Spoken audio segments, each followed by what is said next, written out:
finish up the nonlinear least squares, the geometrical interpretation of the Hessian, and when you take the inner product of the Hessian with this vector called S, it's a unit vector called S. We're going to look at the multi-scale. We're going to borrow something from FWI that hint as to why we might be able to avoid some of the nonlinearity and the local minima problems in the nonlinear least squares. We'll connect the matrix vector multiplication problem with neural network diagram. We'll look at two elementary ways of finding the step length, although later on we'll look at more serious ways. Then the second main topic, besides this one, is single node neural network.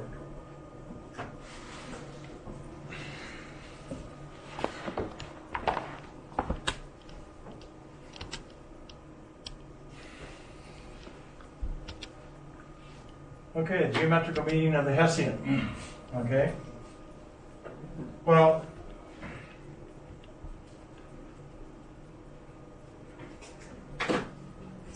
as we saw last time, the Hessian was composed of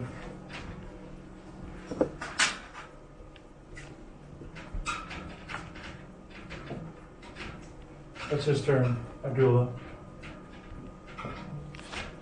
Say for a 2x2 system of equations, what's his term?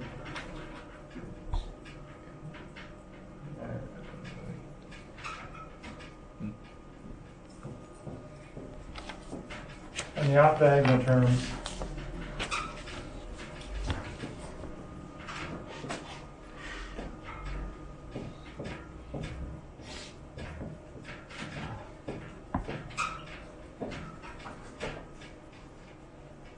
okay, so what's the physical meaning of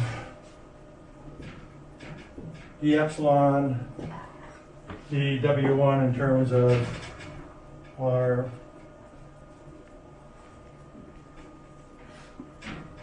contours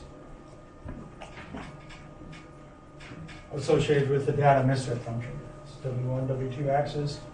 You have a third axis here coming out of the board, epsilon. I'm projecting the contours of the elevation on the board here. So what's the physical meaning of that guy at this point, Luckman? It's showing us the gradient. Gradient of what? Gradient of error function. Do you agree with that, Marco? Which way is the gradient pointing, Marco? The direction of the W1. Which way? Which way is the gradient pointing? If this is like 0 and it's increasing this way, which way is the gradient pointing? Uphill or downhill? Okay. So do you agree with Luckman's interpretation of this guy? In the direction of W1. Ah, direction number of the W1 variable. Yes, the variance. Okay, so this guy has two components. One is like that, and the other is like that. So which one are we talking about, Luckman? The one upward. I've got to remember more names around here. You with a serious look, right there. What's your name? My name is Sao Young Lee. What? Sao Young Lee. Lee, Mr. Lee. Mr. Lee, which component are we talking about with this slope?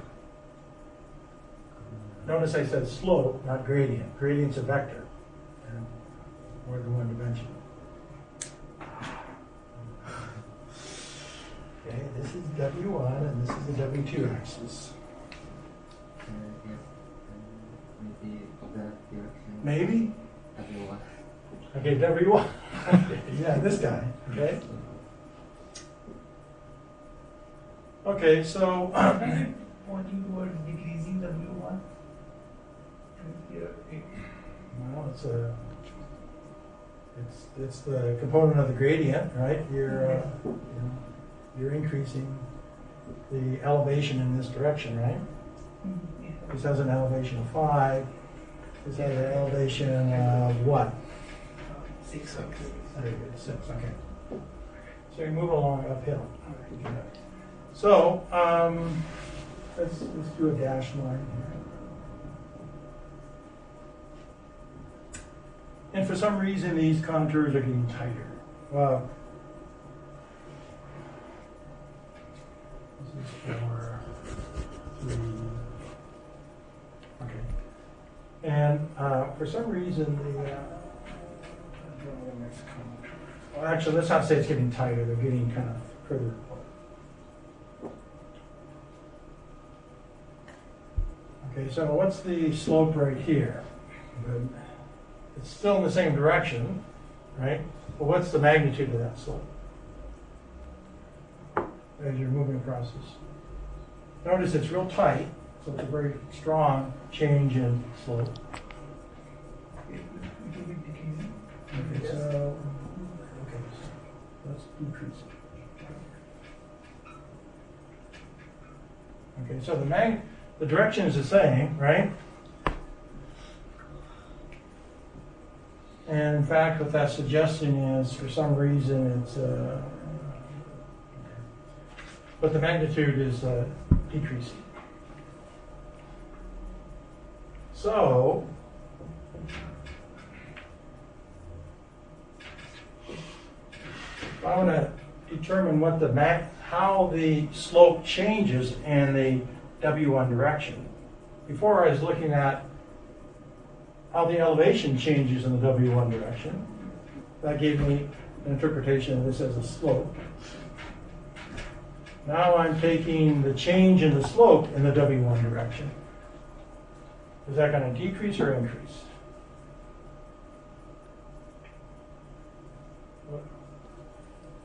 First, give me a number, an absolute value number.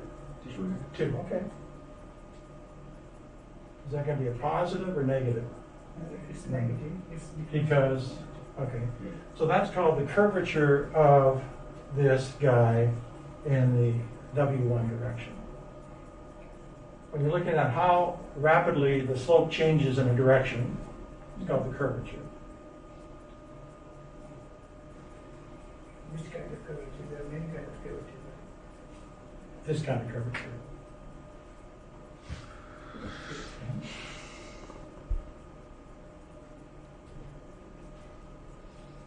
Now there is another slope we're dealing with. It's the slope in this direction, W2 direction. That would be that. The epsilon to W2. Okay. And give me the component of the slope at this point. It will be same. Same? Let's make it smaller. It can be Okay. small. Or whatever. Okay. So it's starting to flatten out. You stretch it out. Okay, so tell me what the interpretation of this guy is. Lookman. Okay, slope is decreasing in y2 direction, and then we are looking at in w2 direction, and we're looking at w1 direction.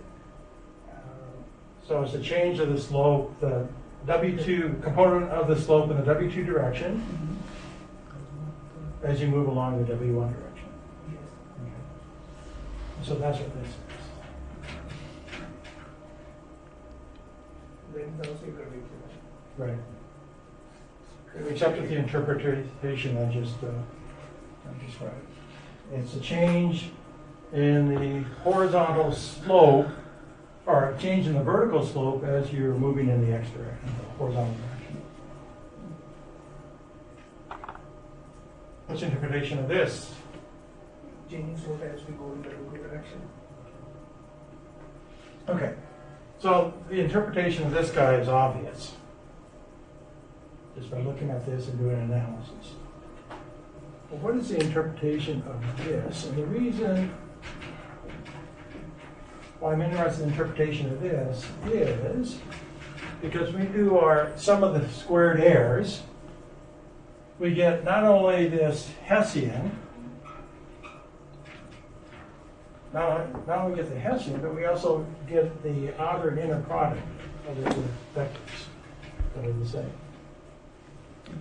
Remember that? You do? Yes, but as For a linear problem, we had this. And for a nonlinear problem, we had just this H, which gave us its general form. And when we expanded the epsilon in terms of a Taylor series, we got a term like that, a square, a quadratic term. Well, actually, it's not just quadratic. It's whatever this functional value is. So what I'd like to do is interpret this now, which is not so easy. Yeah. Question about the slopes. I don't see how they're both decreasing, because isn't it, as you go left, you're either going to be, the magnitude of the gradient is going to be increasing, or the same. Then how are both components decreasing? Shouldn't one be increasing, one be As decreasing? I said there, I said this is going to be a very, starts to flatten out. We have a situation, if I could draw the three-dimensional version of that, it'd be like that.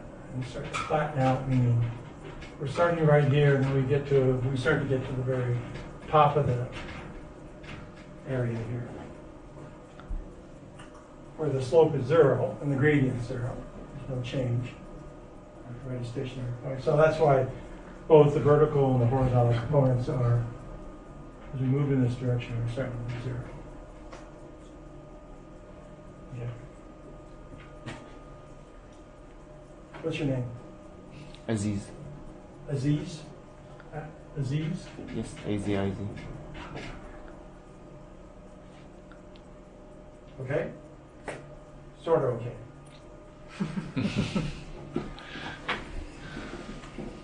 Okay. So, to get the geometrical interpretation of that, first let's define the starting point, W naught. Let's define a direction, and then we're going to call that direction a unit vector direction. It's fixed. I'm not going to vary it. The only thing I'm going to vary is I'm going to move along that unit vector. And so if my starting vector is here, then as I move along this vector here, I'll be someplace along it, and that will be W naught plus alpha C. I'll define the red point here. The only variable here, because this is fixed, I'm only going to vary how far I move along that vector.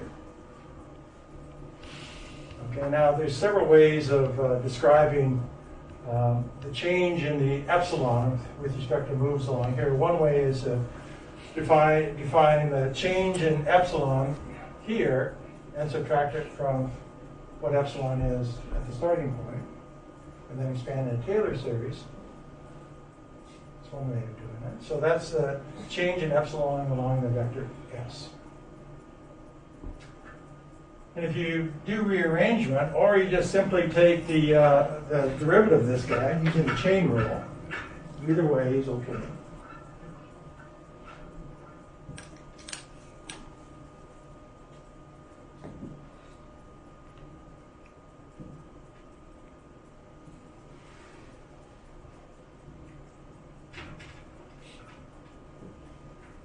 Now, how I'm going to use the chain rule is a creative way.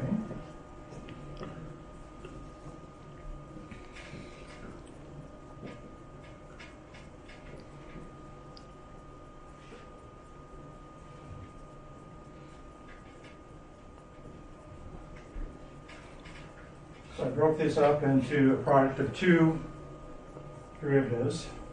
This guy is the change in epsilon with respect to some argument, some vector argument, and it's going to be with respect to all the elements of it. So I can call that guy the gradient of epsilon. This guy only varies in the alpha variable. So if I take a derivative with respect to the alpha variable, what's the result? Okay. And it's a vector.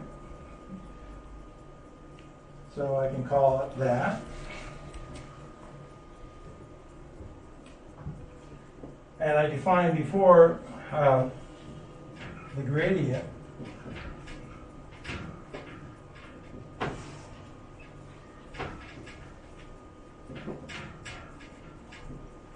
as a column vector, so that's why I'm putting the transpose here. Often I'll do a dot product without putting a dot here, out of laziness or forgetfulness, but that's what that is. Okay.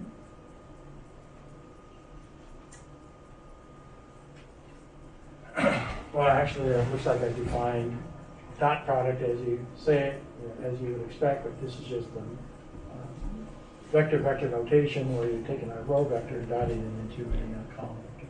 Anytime you see a vector, I'm going to assume it's a column vector. Now, there's several ways to write this.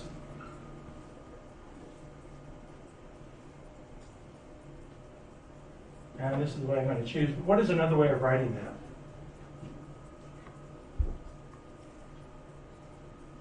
Writing what? This notation here. We I can either write it like this, and I think I can do this without harm, Yes. or I can write it like that. Why? Because at that the answer will be same for multiplication. This is a scalar. You take the transpose of the scalar, it's the same thing again, so I can write it either way. One way is going to be advantageous in a minute. Oh. Thought I had forgotten it. Okay, so this is going to be my advantageous way of writing it. Okay, so now let's look at